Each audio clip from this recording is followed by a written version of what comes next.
mes vidéos vous plaisent, vous pouvez vous abonner à ma chaîne YouTube, B. Lalonde 100. Vous pouvez également devenir un militante Facebook en vous joignant à ma page.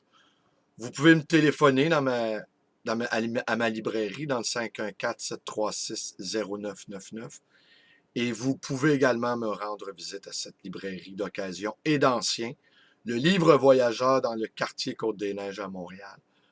Bonjour, bienvenue dans ma bibliothèque. Mon nom est Bruno Lalonde. Alors, aujourd'hui, c'est ma dernière vidéo avant les vacances.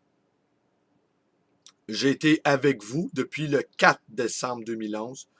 Je n'ai manqué aucun rendez-vous. Évidemment, avec la technologie moderne, je pourrais enregistrer des vidéos en pleine forêt. D'ailleurs, c'est dans mes projets éventuels de faire des lectures publiques dans des lieux publics avec un portable. Et même, j'ai même l'idée d'en faire une dans les toilettes chez McDo. Imaginez donc une petite lecture d'un poète trash dans les toilettes chez McDo. Alors voilà. Donc ce matin, excusez encore la voix enrouée. Hier, j'ai manifesté. Et cette voix enrouée, c'est dorénavant ma voix, semble-t-il. Je suis en pleine mutation. L'adolescence est de retour. Et hier soir, j'ai revu cet ami militant, Mathieu C., qui peut-être se reconnaîtra ici. Et il me disait que ce mouvement étudiant, au fond, est un mouvement conservateur. Et j'ai repensé à ça. J'ai repensé à mes propres motivations. Ceux qui me connaissent bien savent que je suis plutôt anti-institutionnel.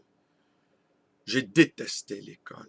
Très tôt, je l'ai quitté très tôt, ce qui ne m'a pas empêché d'aller à l'université. Mais j'y suis allé en touriste.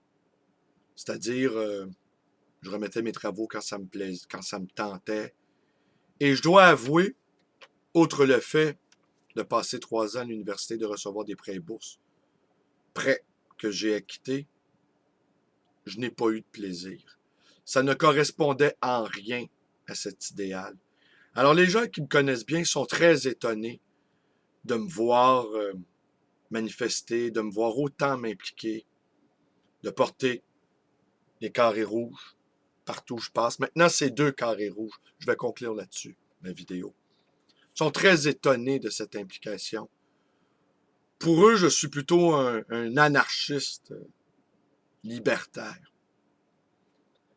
Mais c'est que les valeurs auxquelles je crois, elles sont bafouées depuis tant d'années.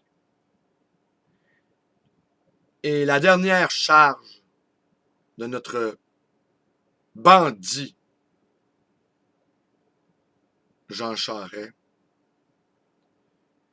me fait penser que le système néolibéral a décidé de donner un grand coup dans les humanités, dans ce qu'on appelait les humanités,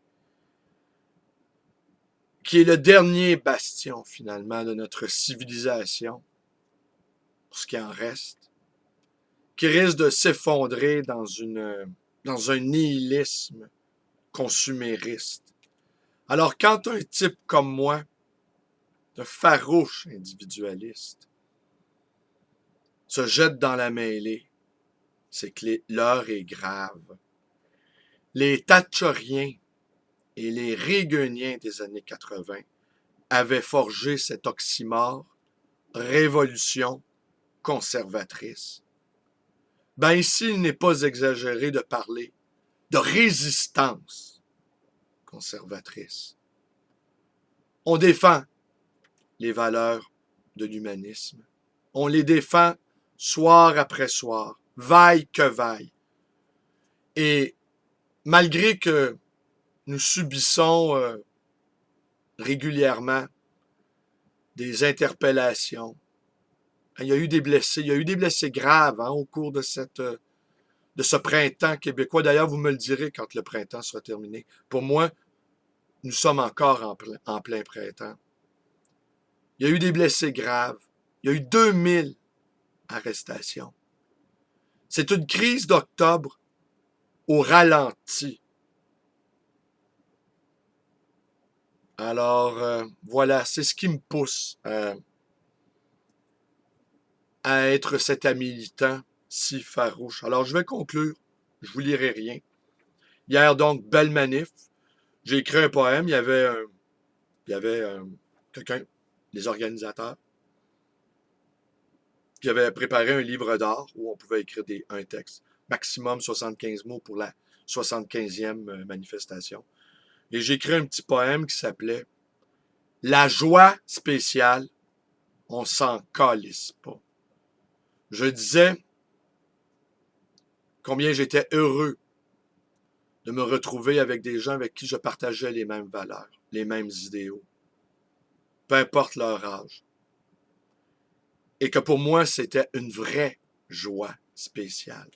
Que la joie spéciale, finalement, l'emporte sur toutes les lois spéciales.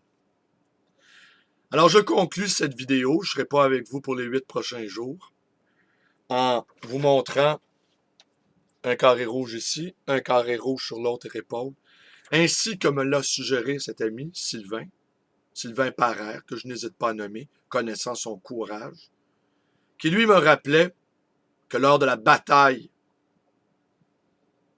d'Italie, où les soldats canadiens ont livré une très dure bataille aux nazis, eh bien, le 22e régiment, composé de soldats québécois, arborait les 2 carrés rouges aux épaules. Je peux vous dire que ça m'a galvanisé hier soir. Je me sentais plein d'une belle énergie guerrière. Alors, c'est tout pour aujourd'hui. Je vous remercie d'être avec moi. Portez-vous bien. À bientôt.